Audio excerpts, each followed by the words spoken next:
Saya mengajar, mereka hujat pribadi saya, mereka hujat fisik saya, mencaci maki saya. Ya saya tidak apa-apa, saya terima. Karena bagi saya, setiap hujatan yang diberikan kepada saya adalah tanda perjuangan saya. Jadi orang hujat saya, bahkan kalau orang pun mau bunuh saya tidak peduli. Mau kamu potong-potong tubuh saya ini, mau kamu iris-iris tubuh saya ini, setiap potongan dari tubuh itu akan membuktikan kemuliaan Allah yang kami layani. Jadi saya tidak takut mati. Saya juga. Shalom semua teman-teman, selamat malam. Kita akan belajar firman Tuhan kembali, belajar Alkitab ya. Silakan Gunawati. Shalom Nak Elia. Ya, salam Bu, silakan. Mau tanya apa? Mau tanya nih, kan ada di kitab Wahyu. Setelah ada langit baru, bumi baru katanya. Ya, Wahyu Dan 22. turun langit baru, bumi yang baru turun. Nah, jadi yang saya mau tanya, pengertian langit baru, bumi baru yang turun, maksudnya kan orang-orang percaya akan diangkat ke surga. Pengertian dari keselamatan itu kan bersama-sama duduk di mana ada Allah, ya di situ orang-orang percaya. Yang mau saya tanya, apa itu langit baru dan bumi yang baru? Itu yang turun ke bumi. Apa itu maksudnya, Nak Ideal? Enggak ada langit bumi baru, itu enggak ada turun ke bumi, Bu. Yang turun ke bumi itu adalah Yerusalem baru. Yerusalem baru itu adalah orang percaya. Ya. Nah, coba kita baca dalam Wahyu 21. Lalu aku melihat langit yang baru dan bumi yang baru. Sebab langit yang pertama dan bumi yang pertama telah berlalu dan laut pun tidak ada lagi. Laut itu simbol dari maut, ya. Lalu ayat 2, aku juga melihat kota yang kudus Yerusalem baru turun dari surga dari Allah yang berhias bagaikan pengantin perempuan. Ini jemaat Tuhan sebagai pengantin perempuan yang berdandan untuk suaminya, ya. Lalu aku mendengar suara yang nyaring dari tahta itu berkata, lihatlah kemah Allah ada di tengah-tengah manusia dan ia akan tinggal bersama-sama mereka. Mereka akan menjadi umatnya dan Allah sendiri akan menyertai mereka sebagai Allah mereka. Nah, artinya apa? Nanti pada hari kebangkitan, ketika manusia dibangkitkan, lalu diadili oleh Kristus, roh daging mereka yang dibangkitkan, tubuh mereka yang dibangkitkan itu akan dipersatukan dengan roh mereka yang ada di Firdaus dan yang ada di alam maut. Baru Kristus akan mengadili. Jadi orang-orang percaya yang di Firdaus ini, ketika sudah mengenakan tubuh kemuliaan mereka yang ada di Firdaus itu pada hari penghakiman, nah mereka akan ditempatkan ke langit bumi baru. Bumi kita yang lama ini akan diperbaharui menjadi baru, di mana dosa tidak ada lagi, dikembalikan seperti keadaan di Taman Eden. Ya, di mana tidak ada dosa, tidak ada penderitaan, tidak ada kesakitan, tidak ada ratap tangis, tidak ada air mata. Nah, jadi orang-orang percaya yang sudah dibangkitkan ini, orang-orang Kristen yang sudah dibangkitkan ini akan ditempatkan di langit bumi baru tadi. Di mana di langit bumi baru itulah nanti Yesus akan memerintah sebagai Raja kita. Ketika kita bersatu dengan Allah, ketika kita hidup di langit bumi baru, dengan perdamaian dengan Allah, dalam perdamaian dengan Allah, maka keadaan yang demikian itulah disebut sebagai surga. Jadi tujuan kita hendak diboyong ke surga. Ingat, manusia pertama kali dicipta di bumi ini. Ya tujuannya memang di bumi ini. Bukan dicipta di sini dipindah ke tempat lain. Bukan. Tetap di bumi ini. Hanya saja kita sudah berdamai dengan Allah. Di mana kita bisa hidup bersama-sama dengan Allah melalui Yesus Kristus. Kita sekarang tidak di dalam surga. Kenapa? Karena kita dalam permusuhan dengan Allah oleh karena dosa-dosa. Nah, nanti di langit bumi baru, dosa tidak ada lagi. Maka kita berdamai dengan Allah. Sama seperti keadaan Adam dan Hawa ketika mereka belum jatuh dalam dosa. Mereka dekat, akrab dengan Allah.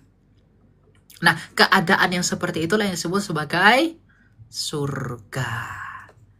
Ya, jadi kita akan dikembalikan ke langit bumi yang baru, di mana tidak ada lagi dosa, di mana kita akan dipimpin oleh Yesus Kristus sebagai Tuhan dan Allah kita. Gitu, ya. Jadi Yerusalem baru itu artinya adalah umat Allah yang telah ditebus oleh Kristus dan yang percaya kepada Dia. Gitu, Bu. Ya. Terima kasih Nak Elia. Berarti kita dia tidak bersatu. Surga itu kan dilambangkan misalnya di atas, maut itu di bawah. Berarti kita setelah Yesus datang kedua kali seperti dia terangkat pada awalnya disaksikan oleh rasul-rasul dan orang-orang pada saat itu terangkat ke surga. Berarti tujuan orang Kristen nggak begitu juga ya, nggak sama seperti itu terangkat ke surga seperti waktu Yesus disaksikan naik ke surga, disaksikan para rasul-rasul saat itu ya. Ya kita akan terangkat dulu ke sana. Kita akan dibangkitkan dulu, menyongsong Dia di angkasa. Ketika kita sudah menyongsong Dia di angkasa, maka Dia akan mengadili. Setelah diadili, langit bumi yang lama ini diperbuat jadi baru.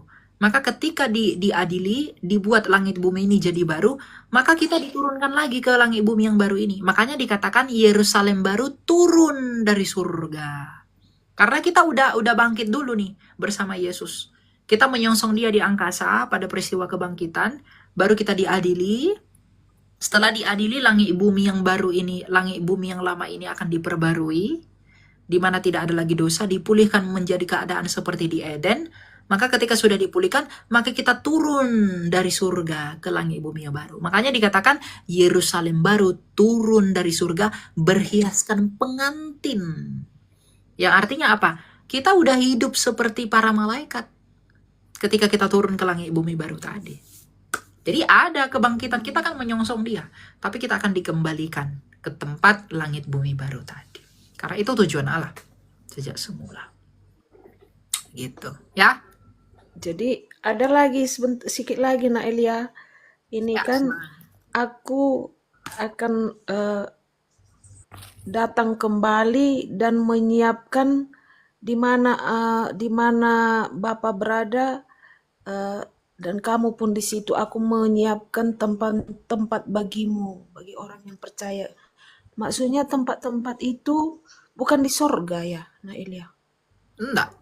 Tempat itu ya di langit bumi baru nanti. Tapi sebelum itu terjadi kan kita ditempatkan di Firdaus dulu.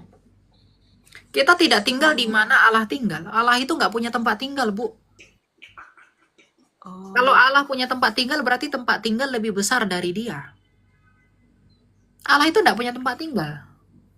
Dia ada di mana-mana. Jadi jangan berharap kita akan tinggal di tempatnya Allah. Enggak. Allah enggak punya tempat tinggal. Gitu. Kita akan kembali ke langit bumi baru. Rumah yang disebut oleh Tuhan Yesus itu apa? Kekekalan itu sendiri. Di tempat Bapakku ada banyak rumah, ada banyak tempat tinggal. Dia pergi ke sana menyediakan tempat bagi kita. Yang menyediakan tempat bagi kita yaitu tempat keselamatan itu di langit bumi baru nanti. Itu maksudnya. Bukan tempat rumah-rumah apa segala macam. Bukan. ya, makasih Nak Elia. Ya. Kayak gitu ya. Kita lanjut.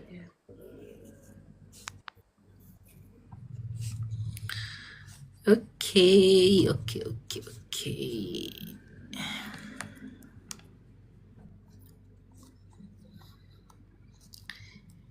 Ya. Ya silakan Farid. Selamat malam. Malam Kak. Suaranya kurang jelas, Bro. Malam Coba. Kak. Oke, silakan mau tanya apa? Mau tanya Hmm? apakah Tuhan Yesus itu menikah? Tidak ada data dia menikah. Terus apakah Tuhan Yesus memiliki anak? Tidak ada juga. Mau dia nggak menikah gimana punya anak? Apakah orang tuanya dianggap seorang bapak dan ibu yang melahirkan dia? Iya, dia dilahirkan Bunda Maria, tapi bukan dari perkawinan Maria dengan laki-laki kan, dikandung dari Roh Kudus. Karena Yusuf tidak mengawini Maria, tidak menyetubuhi Maria. Jadi Bunda Maria kan perawan. Satu Gitu. lagi. Hari Natal, apakah itu hari raya besar orang Kristen? Ya, itu hari raya kami kelahiran Kristus. Oh, jadi Natal itu bukan hari raya besarnya orang Kristen, bukan? Ya, hari raya besarnya kami, tapi lebih besar Paskah buat kami. Oh, berarti hari raya besarnya Paskah. Wah. Kalau Kristen Katolik itu berbeda nggak sama Protestan? Beda institusi gerejawi. Tapi kami satu dalam iman, primary. Ada yang mana duluan keluar agama Kristen Protestan, apakah Katolik? Katolik. Oh, jadi bagaimana ini menanggapinya kok berbeda? Kok bisa Gak berbeda? apa-apa. Kami kan satu dalam Kristus. Katolik menganggap kami Tapi juga boleh sebagai saudara. boleh orang Kristen Katolik ke gereja Protestan. Boleh. Saya beberapa kali ibadah di gereja Katolik. Kalau Tadi di dalam pernikahan apakah boleh? boleh-boleh aja. Tapi kan agar tidak ribet administrasinya, maka salah satu pasangannya harus mau ke satu gereja antar pasangan itu. Misalnya saya punya pasangan ortodoks, saya Protestan gitu ya. Salah satu harus mengalah ikut saya atau saya yang ikut dia. Agar administrasi gerejanya itu enggak ribet gitu. Tapi kalau imannya kami sama. Kami percaya kepada Allah Tritunggal, kami percaya Yesus sebagai Tuhan Juru Selamat dan Allah kami percaya Roh Kudus penghibur kami percaya kepada kitab suci kami percaya kepada rasul-rasul, karya Kristus, keselamatan, dan lain sebagainya. Gitu. Satu lagi mau tanya nih terakhir. Apakah Tuhan Yesus itu menampakkan diri kalau orang yang percaya?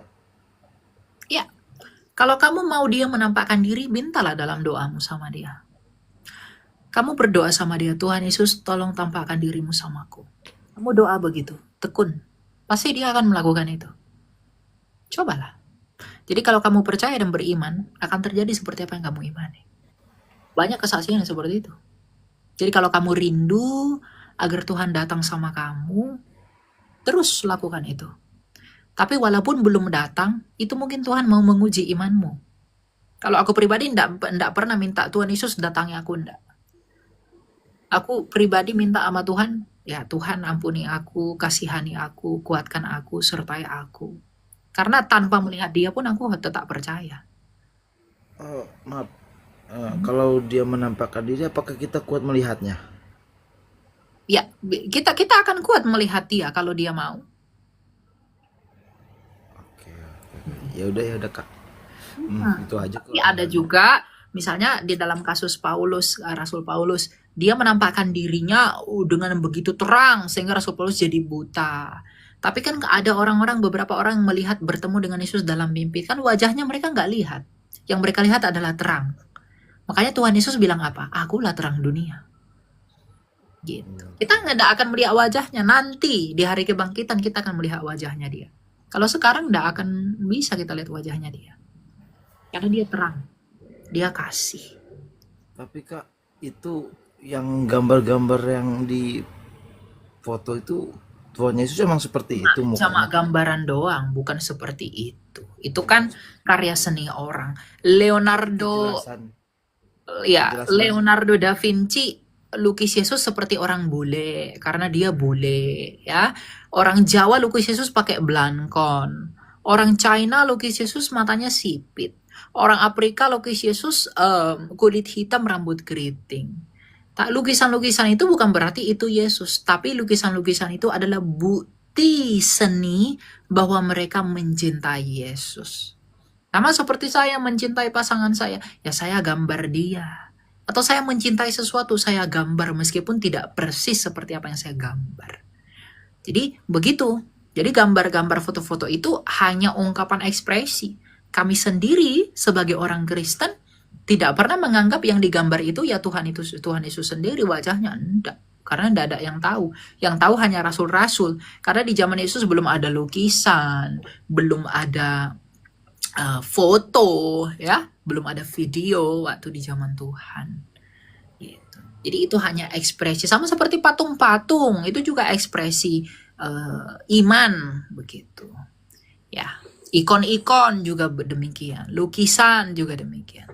Jadi bukan berarti, Yesus beda-beda, kulitnya hitam putih, mana nih yang benar? Itu hanya lukisan.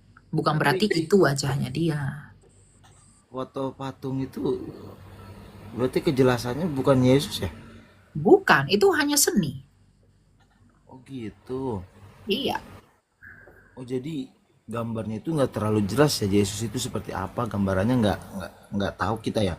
Enggak tahu, karena kan belum ada kamera di masanya Yesus Oh Kristus. gitu. Kalau ada kamera pasti kita tahu. Tapi yang paling penting, Alkitab mengatakan dia bukan orang yang tampan. Dia bukan orang yang kita mau mengingini dia. Ya, Nabi Yesaya berkata semaraknya pun tidak ada sehingga kita menginginkan dia. Jadi seandainya dia hidup di zaman sekarang, wanita-wanita itu tidak akan menginginkan dia. Jadi Yesus itu bukan orang yang dalam keadaan sebagaimana, bukan orang yang tampan, yang karismatik atau apa, enggak. Dia orang yang sangat sederhana, yang sangat humble, orang yang gak banyak neko-neko, pribadi yang luar biasa dalam kesederhanaan, sehingga kita tidak akan mengingini dia. Makanya saya, itu mungkin yang membuat orang Yahudi tidak suka dengan dia. Dia begitu sederhana, tapi dia disebut sebagai raja oleh muridnya. Dia sederhana, dia tidak punya apa-apa ketika datang ke dunia ini, tapi ia disebut sebagai Mesias oleh pengikutnya. Makanya orang Farisi iri dengan dia, maka mereka ingin menyakiti Yesus. Itu kata Yesaya. Jadi Tuhan Yesus tuh semaraknya tuh tidak ada, sehingga kita menginginkan dia, katanya. Maaf Kak, Tapi, mau tanya. kenapa? Ini kakak kan nge-lab. Apakah pernah ada banned di akun kakak ini, kan kakak nge-lab semua agama lihat. Oh iya, ya kan saya kan nge-live kan bukan menghujat, saya kan nge-live kan mengajar. Tapi ada beberapa yang hujat nggak di lab kakak? Oh banyak, dari sebelah banyak yang hujat saya. Yang Karena mereka kakak tidak terima pernah dengan kebenaran. lihat itu yang menyakiti kakak itu, pernah nggak kakak rasakan hujatannya seperti apa, yang paling sakit dihujat sama orang lain agama? Saya enggak peduli. Saya kalau ada orang menghujat saya justru kasihan. Saya enggak bawa hati. Kenapa saya kasihan? Orang-orang yang suka menghujat itu adalah orang-orang yang tidak menemukan ajaran yang benar. Saya mengajar, mereka hujat pribadi saya, mereka hujat fisik saya, mencaci maki saya. Ya saya enggak apa-apa, saya terima. Karena bagi saya, setiap hujatan yang diberikan kepada saya adalah tanda perjuangan saya. Jadi orang hujat saya, bahkan kalau orang pun mau bunuh saya enggak peduli. Mau kamu potong-potong tubuh saya ini, mau kamu iris-iris tubuh saya ini, setiap potongan dari tubuh itu akan membuktikan kemuliaan Allah yang kami layani. Jadi saya enggak takut mati. Saya juga enggak takut apalagi hujatan orang. Dulu ketika saya dikejar-kejar orang, ya, saya tetap menginjili, saya tetap live. Ya, mungkin waktu itu saya agak hiatus beberapa 2 bulan ya, karena saya sakit. Jadi ya saya enggak ya. Saya udah tahu risikonya akan terjadi seperti itu, apalagi di negara ini yang memang ya begitulah, kamu tahu juga. Tapi itu enggak menjadi penghambat buat saya. Makanya dari dulu sampai sekarang saya tetap konsisten live kan. Saya mengajar. Meskipun pertanyaannya itu aja, membosankan. Tapi saya tetap terpanggil untuk mengajar. Karena saya percaya pasti setidaknya 1-2 orang itu berharga buat Tuhan. Mereka mendapatkan pengertian yang benar. Gitu. Jadi kalau hujatan-hujatan itu tidak akan menghambat pelayanan saya. Jadi hujat aja nggak apa-apa. Saya enggak. Kakak ini agamanya kan katanya Kristen apa nih yang kakak anut? Protestan apa Saya Katolik? Protestan. Protestan gereja Betel apa gereja apa? Saya Lutheran. Bisa gereja di mana aja masuk? Ya, di mana aja. Saya melayani ke gereja apa aja. Saya pernah melayani orang-orang Katolik, Trisakti saya pernah. Saya pernah melayani orang-orang karismatik, sering. Melayani Protestan, sering. Gitu. Jadi karena Tuhan kami satu, Allah kami satu, Allah kami sama satu, Alkitab kami juga sama. Kak, ini kakak ini pendeta apa? Kakak ini guru apa nih maksudnya? Saya Ini penginjil, bukan pendeta. Jadi jadi jangan penginjil ke setiap umat Kristen iya, selalu semua orang Kristen. gereja. Ya saya penginjil kepada orang yang bukan Kristen. Saya juga penginjil apologets kepada orang yang Kristen. Berarti ke semuanya dong. Ya memang ke semuanya. Makanya kan banyak yang jadi Kristen. Beberapa orang jadi Kristen kan. Pernah kakak masukin orang yang di luar agama jadi Kristen? Ada. Berapa orang kak? Ya saya nggak perlu sebut berapa orang, tapi ada. Saya punya, Tapi nyampe nggak ribuan? nggak tahu. Hanya Tuhan yang tahu ribuan atau enggak. Karena enggak semua orang bisa saya jangkau kan. Ada yang diam-diam, ada yang mengikut Yesus diam-diam, ada yang chat saya, Kak saya mau. Jadi saya arahin aja ke gereja. Saya chat. Kakak Hah? depan terpenginjil lagi. Ya banyak Ada teman? banyak penginjil di Indonesia. Oke. Berarti penginjil ya, bukan ibaratnya bukan pendeta ya, bukan ya? Saya Berarti bukan penginjil. pendeta, karena gelar pendeta itu dikasih dari penabisan. Saya tidak ditabiskan. Oke.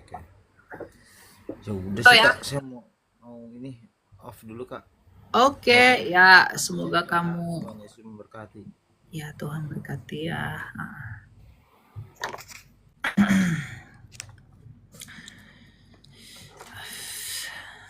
Sabar kalian yang di bawah. Kalian tidak sabaran kalian ya. Tidak boleh begitu.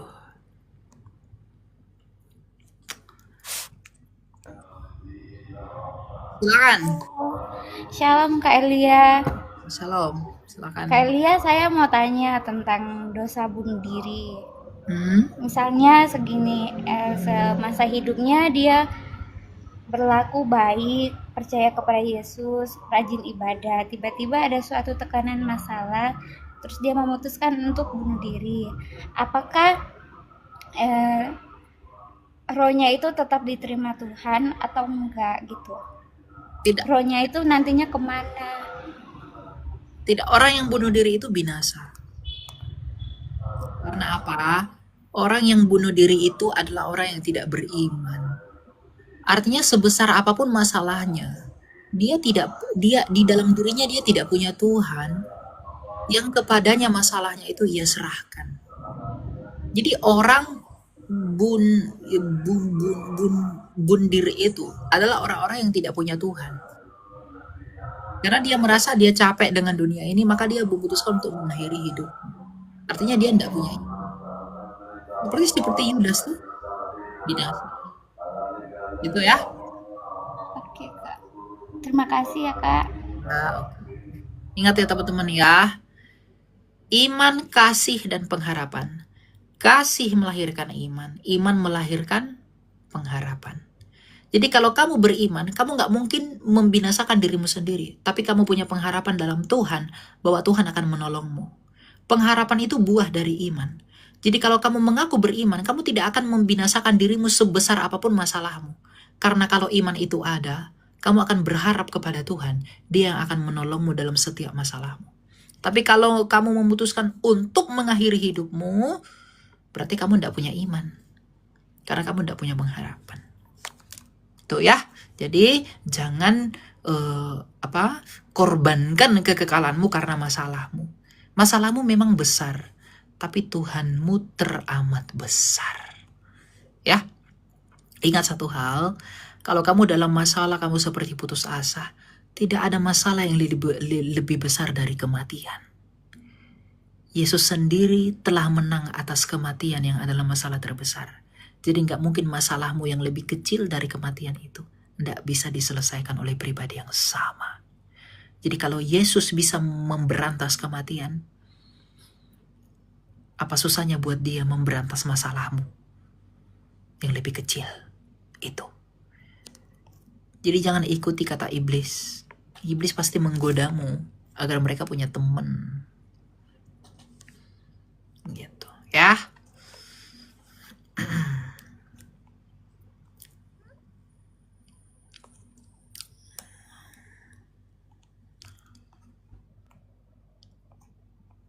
Banyak banget yang mau naik nih. Silakan Yuniarta. Salam, selamat malam. Salam, Kak. Ya, silakan. Tanya apa? Kak, saya mau tanya, kalau misalnya tadi kayak gambar-gambar Tuhan Yesus itu kan memang kadang itu hanya lukisan. Tapi sebenarnya kayak dokumen wajah Yesus itu ada nggak sih, Kak? Terima kasih. Ada. Hmm. Namanya penemuan kain Turin. Jadi itu kain yang menutupi wajahnya Yesus ketika dia mati. Jadi kain itu sudah ditemukan lalu dicocokkan dengan berbagai penemuan yang lainnya, itu ada. Jadi kamu nanti lihat di Google penemuan kain Turin, meskipun nggak bisa dibuat sketsanya secara jelas, tapi kelihatan kok bentukan pukul kok saya katakannya, bentuk kontur dari wajah itu dia itu ada. Gitu. Seperti itu. Terus Kak, satu lagi pertanyaannya. Kalau di kisah Yesus hidup itu kan Maria Bunda Yesus itu selalu disorot ya. Nah, bagaimana dengan Yusuf ayah Yesus? Kok kayaknya nggak terlalu disorot, Kak? Terima kasih. Iya. Kenapa Yosef tidak terlalu disorot? Karena Yosef tidak terlalu banyak terlibat di dalam kitab suci. Dia dipanggil Tuhan untuk mendampingi Maria agar Bunda Maria tidak dituduh sebagai seorang pezina. Dan Jadi setelah untuk itu kan, mengamankan harga diri Maria saat itu ya. oh, iya. Yosef kan sebelum Yesus disalib, Yosef ketika perjamuan di Kana, kan Yosef kan udah tidak ada di sana. Nah, beberapa penafsir mengatakan Yosef udah mati pada saat itu. Makanya ketika mujizat pertama di Kana, bapaknya yaitu Yosef tidak ada, yang ada cuma Bunda Maria. Dan Jadi Yusuf tuh sebenarnya mendampingi Yesus lahir nggak lama ya, Kak? tidak lama. Oh iya baru tahu. Oke, makasih ya Kak. Oke, ya. Ya, silakan, siapa ini? Halo? Shalom Kak El. Ya, shalom, silakan. Mau tanya apa, sister? Gini Kak, kan ada pernah dengar salah satu khotbah yang bilang gini, kalau kita orang Kristen yang percaya itu pasti kalau kita misalkan besok mati nih, kita pasti masuk surga. Tapi kan ada di Alkitab itu, saya lupa juga ayatnya Kak, kayak tertulis betapa harus hidup kudusnya kita untuk kita bisa masuk ke kerajaan Allah. Tapi di khotbah ini kenapa bilangnya kayak kalau kita mati malam ini juga pasti kita masuk surga karena kita Kristen dan kita percaya Tuhan Yesus. Nah, selama hidup kan pasti kita ada buat dosa kan Kak. Nah, itu gimana ya Kak? Ya, kalau orang yang selalu hidup dalam dosa, tidak mau bertobat, itu bukan orang percaya. Jadi dia mengaku dengan mulutnya, aku percaya Yesus. Tapi hidupnya terus dalam dosa. Tidak mau keluar dari dosa.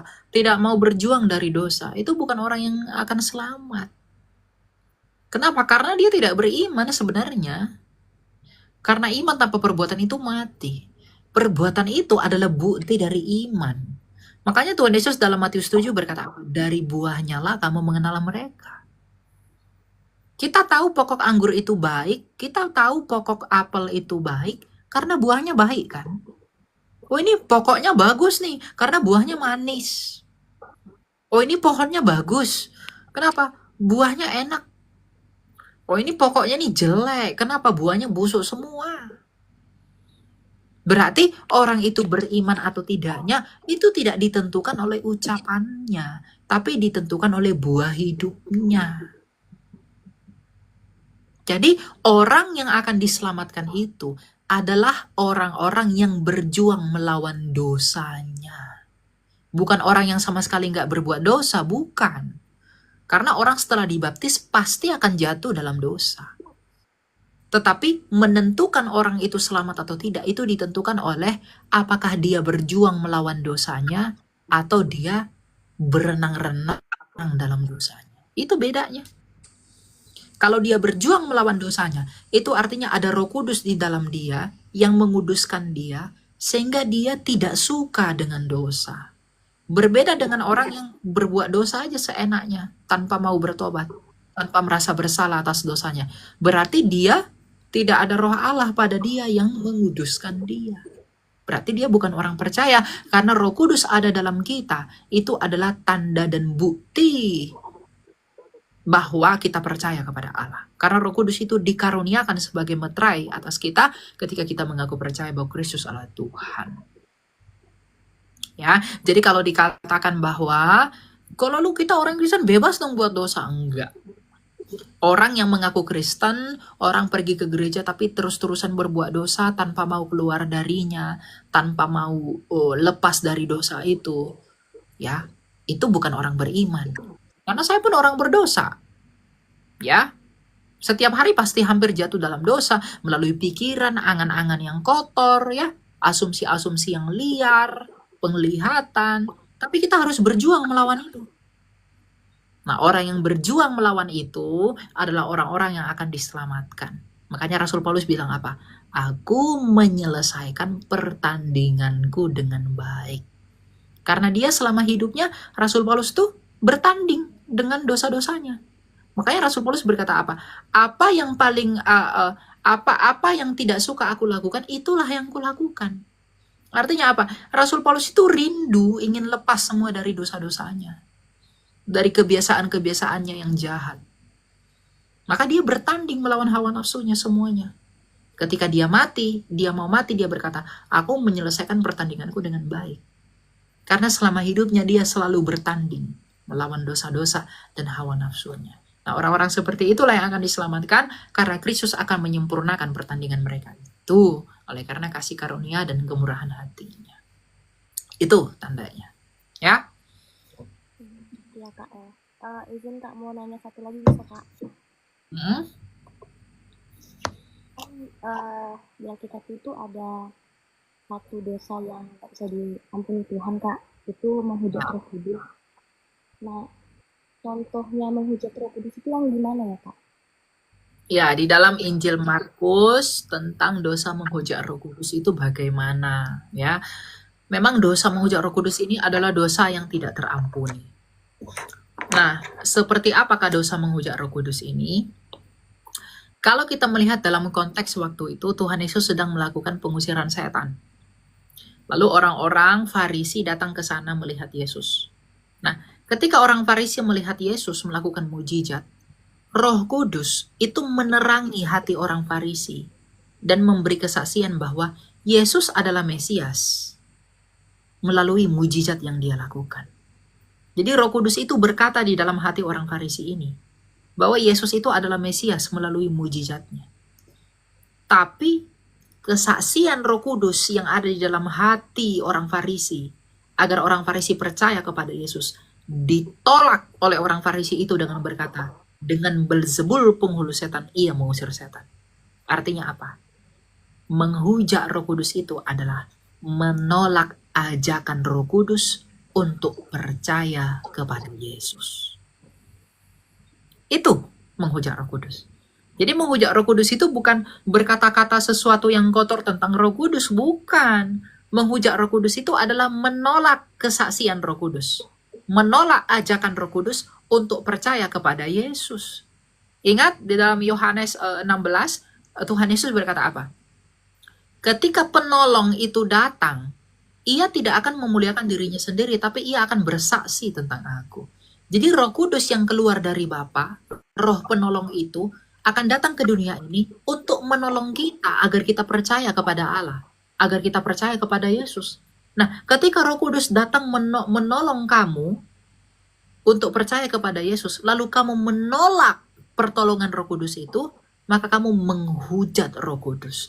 Maka karena kamu menolak pertolongan Roh Kudus untuk percaya kepada Yesus, maka kamu tidak percaya kepada Yesus, maka kamu tidak akan memperoleh hidup. Karena Kisah Rasul 4 ayat 12 dikatakan, tidak ada keselamatan selain daripada di dalam Dia, yaitu Yesus Kristus. Jadi Roh Kudus ini menuntun kita. Roh Kudus ini memberitahu kita agar kita percaya kepada Yesus. Di mana ketika kita percaya kepada Yesus, kita akan memperoleh hidup yang kekal. Maka kalau kita menolak ajakan Roh Kudus untuk percaya kepada Yesus, maka kita tidak akan pernah terampuni. Kenapa? Karena kita nggak di dalam Yesus. Menolak ajakan Roh Kudus tadi. Roh Kudus mengajak kita untuk datang kepada Yesus. Agar ketika kita percaya kepada Yesus, kita memperoleh pengampunan dosa-dosa. Nah, ketika kita menolak ajakan Roh Kudus percaya kepada Yesus, maka kita tidak memperoleh pengampunan dosa-dosa. Maka dosa-dosa kita tidak diampuni. Itulah dosa menghujat Roh Kudus itu. Lalu yang satu lagi, menghujat Roh Kudus adalah murtad semurtad-murtadnya. Kalau ada orang Kristen murtad, katakanlah pindah ke Islam, lalu balik lagi, itu namanya ndak murtad. Itu namanya main-main.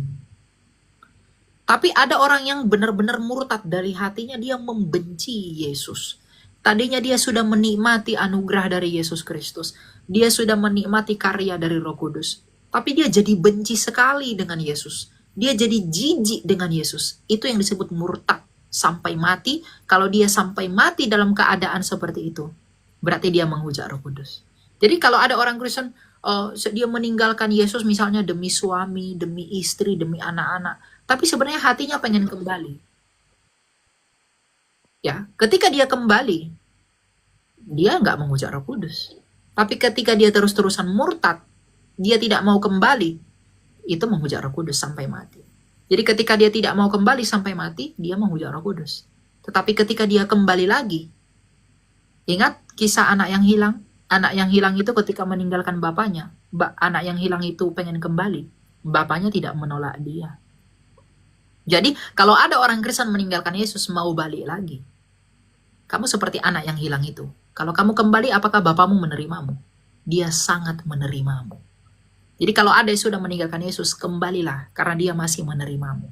Itu belum menghujat Roh Kudus. Yang menghujat Roh Kudus itu adalah ketika kamu murtad semurtad-murtadnya sampai mati kamu tidak mau kembali, maka kamu jatuh ke dalam dosa. Gitu. Ya? Makasih ya Kak buat penjelasannya. Oke, ya. Thank you ya. Jadi jangan jual Yesus, ya. Jangan jual Yesus hanya karena harta. Jangan jual Yesus hanya karena cinta.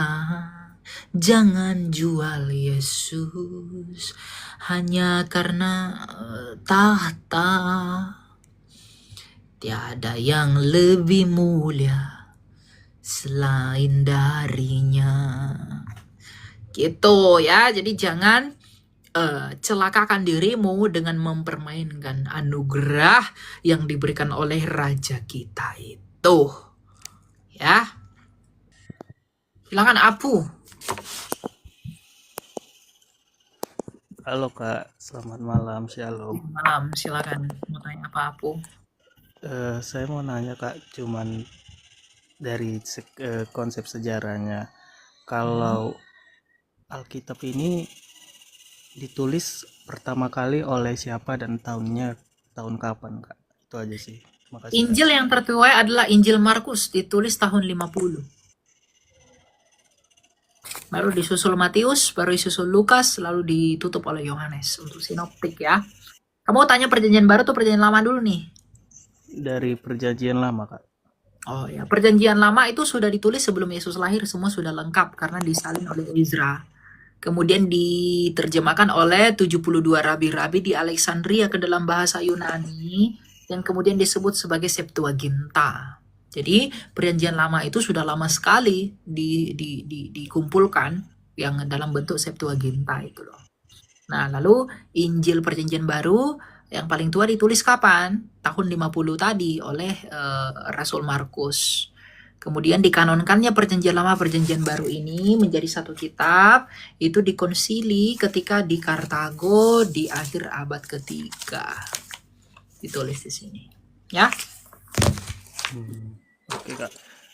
Kalau untuk melihat tulisan-tulisan referensi seperti itu, carinya kita di mana, Kak? Yang untuk lebih jelasnya. Banyak sih ya, kamu bisa cari, bisa lihat di apa? Di Google, kamu bisa lihat di, tapi kalau untuk masalah literasi-literasi begitu, kamu cari di internet, kamu cari misalnya kodeks-kodeks Alkitab gitu ya. Misalnya kamu cari Vaticanus Codex begitu, nanti akan muncul tuh. Atau Dead Sea Scroll Codex, nah itu kamu cari. Atau Sinaiticus Codex. Nah, karena kodeks-kodeks yang tertua punya kita, misalnya meskipun ada Peshitta, Syria, Old Peshitta, kemudian juga naskah-naskah sebelum dikanonkannya ini di Kartago, tapi yang tertua yang kita punya dalam bahasa Yunani, misalnya naskah Sinaiticus dan lain sebagainya, kamu bisa lihat. Dan biasanya ada penjelasan di deskripsinya mengenai naskah ini naskah apa, begitu. Ya, Oh, kamu baik, Kak. cari aja di Google. Iya. Makasih, Kak. Oke, ya. Sekarang nggak susah kok, kalau mau belajar bisa, hanya aja ya harus ini terus belajar ya, agar senantiasa kita di dalam apa yang diperkenankan oleh Kristus dan Allah kita. Kemuliaan bagimu, kemuliaan baginya, bagi Kristus kita. Wah, baterai udah lemah nih. Pertanda nih ya, pertanda. Pertanda nih, pertanda.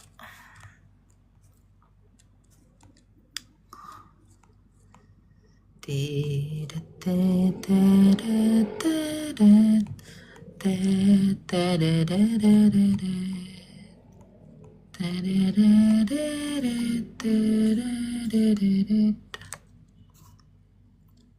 Di di di di.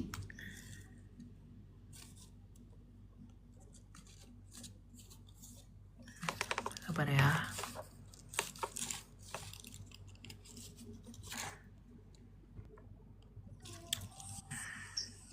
Silakan Rex. Halo Kak, Ya, halo, silakan. Mau tanya apa? oke. Jadi gini, apa namanya? Aku punya pertanyaan. Kemarin memang sempat ada lah sharing-sharing sama teman juga yang dari seberang. Terus Oke. eh, sempat bahas agama kan jadinya. Nah dia sempat nanya ke aku nih, kenapa kalau kitab kitab kita itu maksudnya kayak banyak terjemahannya, kayak banyak revisinya. Maksudnya kan ada yang kayak terjemahan lama, terjemahan baru. Makanya kalau di Alkitab ada yang terjemahan masa kini, terus apalah banyak lah pokoknya. Kenapa banyak terjemahan Alkitab? Ya, kenapa banyak? Misalnya ada terjemahan lama, ada terjemahan baru 1, ada terjemahan baru 2. Karena begini, bahasa itu kan berkembang. Bahasa di zaman Soekarno dengan bahasa di zamannya kita kan beda. Di zaman Soekarno ada Alkitab yang diterjemahkan oleh Clint Kirk, seorang penginjil juga. Bahasanya tojoe, apa yang oe-oe itu berarti itu kan ejaan lama kan. Nah, kemudian ketika bahasa Indonesia semakin berkembang, maka diberikan nih terjemahan yang lebih sempurna. Tapi naskah asli Alkitab itu tetap sama. Kenapa Alkitab diterjemahkan ke dalam seluruh bahasa untuk memenuhi amanat agungnya Yesus Kristus? Dia berkata dalam Matius 28 ayat 19, karena itu pergilah, jadikanlah semua bangsa muridku, baptislah mereka dalam nama Bapa dan Putra dan Roh Kudus. Ya, jadi kita itu menginjili seluruh dunia menggunakan bahasa mereka masing-masing. Karena banyaknya bahasa itu adalah kehendak dari Allah sendiri. Ya, jadi Alkitab diterjemahkan ke dalam banyak bahasa agar semua orang mengerti Injil itu. Tetapi khusus misalnya dengan Alkitab ini kayak yang saya pakai ini TB2. Nah, ada TB1, ada terjemahan lama begitu ya. Kenapa ada begitu? Karena bahasa itu berkembang. Kitab suci mereka juga terjemahannya beda-beda loh. 4 kali kitab suci mereka umat sebelah, 4 kali diterjemahkan. Coba kamu cek. Itu beda-beda semua terjemahannya. Tapi kan naskah asli Alkitab kita dalam Yunani itu sama. Nggak berubah, nggak berbeda. Gitu. Cuma terjemahannya ya akan selalu berubah. Namanya juga terjemahan. Disempurnakan. Gitu ya. Oke Kak, ada lagi nih. Tadi kan karena ngikutin juga dari awal live-nya, jadi sempat ada teman-teman tadi yang sempat menanyakan tentang sosok Yesus lah, yang gambar itu, yang seolah-olah itu dijadikan bahwa itu sosok asli gitu kan, karena dari apa ya, dari entah dari patungnya, terus dari itu juga apa namanya, dari pembuatan film-film yang seolah-olah sosoknya itu memang itu benar-benar dia. Jadi yang mau kutanyakan di sini, kenapa entah di film itu sosok seperti itu yang diumpamakan tentang Yesus. Ya itu kan diasumsikan ya. Yesus orang Yahudi, Yesus dari timur, Yesus begini, lalu mereka mencocok-cocokkan ya orang-orang yang cocok dengan kriteria ras, suku, dan etnik. Orang Yehuda itu gimana sih fisiknya begini, lalu dicari yang sesuai dengan itu. Namanya juga film ya. Tapi wajah pastinya tidak ada yang tahu. Yang paling mendekati kepastian itu ya wajah kain di kain turin tadi. Tapi wajah yang di kain turin itu pun nggak ada loh orang di dunia ini yang seperti wajah di kain turin itu. Karena kontur wajah yang di kain turin itu, aku nggak bisa jelasin gimana, tapi itu nggak seperti wajah orang biasa.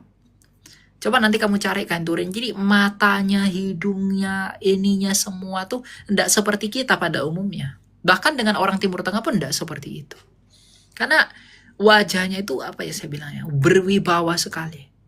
Tapi saya juga hendak mengatakan ya yang demikian itu pastinya bukan, tetapi itu penemuan yang memang banyak diakui oleh orang lain. Begitu. Jadi kenapa dipilih pemain-pemain yang seperti itu? Itu untuk menyesuaikan bahwa Tuhan Yesus dalam keadaannya sebagai manusia datang di tengah-tengah ada orang bangsa Yahudi dari suku Yehuda dan lain sebagainya. Dan dijadikan film itu, makanya kita sebenarnya bukan mengagungkan orang yang melakonkan film itu, tetapi karyanya. Jadi ketika kita melihat film itu, ya kita bukan melihat orang yang memainkan itu, tapi melihat karya, lalu merenungkan dan menghayati apa yang dilakukan oleh karya itu secara hidup melalui film itu. Begitu. Jadi itu apakah salah? Tidak, karena itu sarana untuk menolong kita untuk semakin mengerti dan mencintai Kristus dan karyanya Tuhan kita yang akan kita ketahui secara sempurna ketika Ia menyatakan dirinya kelak. Begitu. Ya? Oke Kak, ada lagi nih satu, apa namanya, kalau misalnya di Kristen itu kan Katolik itu sudah berdiri agama sendiri ya. Jadi ada Bagaimana? Katolik itu kan sudah berdiri agama sendiri ya, diakui di Indonesia. Ya. Katolik. Ah. Nah, perbedaan antara Katolik dan Kristen ini apa ya? Karena misalnya gereja, kemudian di depannya ada patung Bunda Maria. Jadi aku menganggapnya bahwa Katolik ini tuh lebih apa ya, ibaratnya lebih menonjolkan ke arah Marianya gitu. Karena ketika mereka mau masuk ke gereja, ya berdoa dulu sama Maria atau apa gitu. Ya itulah warna gereja ya. Jadi enggak masalah buat itu. Mereka tidak menyembah Maria kok. Mereka tidak memposisikan Maria pada posisi latria, tapi mereka memposisikan Maria pada hyperdulia. Gitu. Jadi enggak salah dengan itu. Ya. Oke, Kak. Itu corak gereja namanya, nggak apa-apa. Gitu ya. Siapa namamu? Rex. Ya, Kak. Oke, silakan Michael. Oke. Jadi pertanyaan dari saya, ketika Yudas mengkhianati Yesus, apakah dalam kematian dia dia bunuh diri, apakah keselamatan dia bisa hilang? Seorang Yudas Iskariot. Ya keselamatannya bisa hilang karena dia nggak pernah percaya. Tapi Dia nggak kita pernah dia nggak tapi pernah apakah Tuhan Yesus? Tapi apakah Tuhan Yesus memilih Yudas langsung atau gimana itu? Iya, Yudas mau mengikuti Yesus kan karena dia melihat Yesus kan mengakui dirinya sebagai Mesias.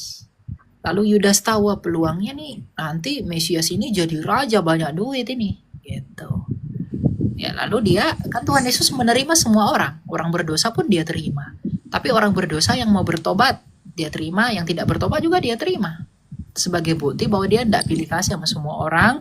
Tapi kemudian Yudas memanfaatkan situasi itu menjual Yesus agar dia dapat duit. Lalu dia binasa di dalam kebodohannya itu. Oke. Jadi pertanyaan kedua adalah ketika seseorang sudah diselamatkan, seperti yang dikatakan Yohanes 10 ayat ke-8 di situ. Apakah keselamatan itu bisa hilang atau tidak ketika dia sudah membunuh dirinya? Keselamatan itu tidak bisa hilang, tapi dialah yang meninggalkan keselamatan itu. Keselamatan itu objek, bukan subjek. Kristus tetap pada posisinya sebagai Kristus, tapi oranglah yang meninggalkan Kristus itu, maka dia tidak di dalam keselamatan itu lagi yang ada pada Kristus. Sama seperti botol ini. Botol ini, ketika saya di dalam, apakah saya keluar botol ini jadi hilang? Enggak. Tapi saya lah yang kehilangan botol ini. Nah, orang keselamatan itu enggak pernah bisa hilang. Tapi kitalah yang meninggalkan keselamatan itu. Sehingga kita tidak lagi di dalam keselamatan itu. Tapi keselamatan itu tetap di situ. Kita mau keluar, kita mau kembali, dia tetap di sana. Jadi orang ketika dia seperti Yudas misalnya, apakah dia diselamatkan? Enggak. Karena dia enggak pernah beriman. Kalau seandainya dia beriman, dia tidak mungkin menjual Yesus. Karena tadi, dari buahnya lah kamu mengenal mereka. Nah, buah Yudas itu pengkhianatan. Apakah itu bukti iman? Tidak. Jadi dia tidak selamat.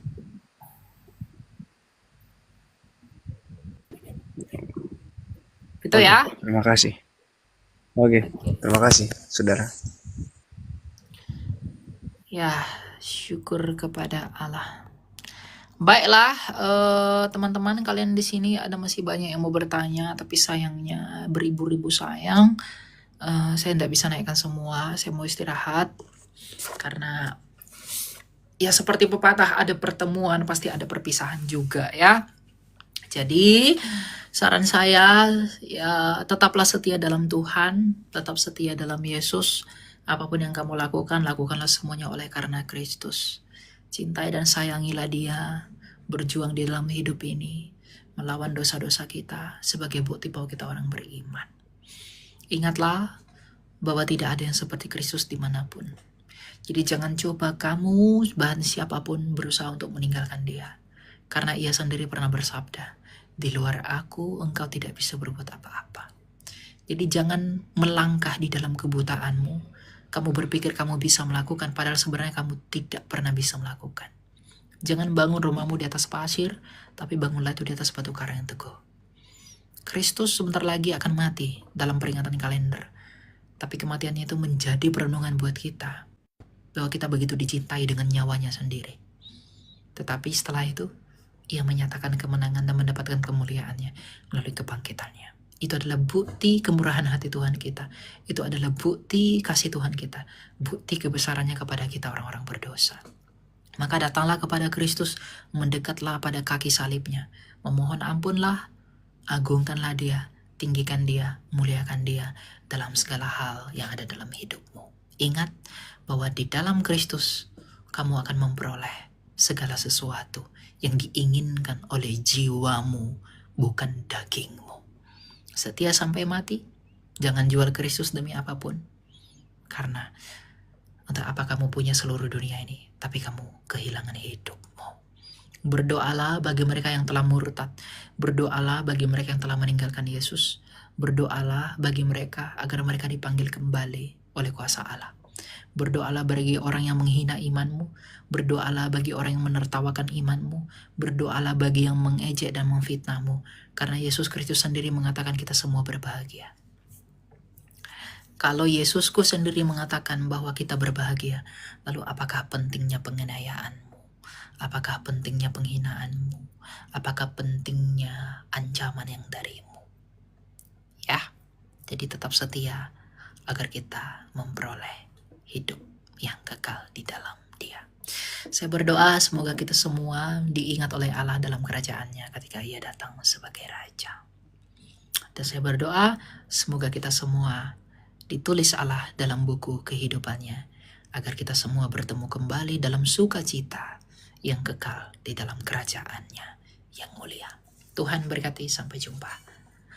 Shalom.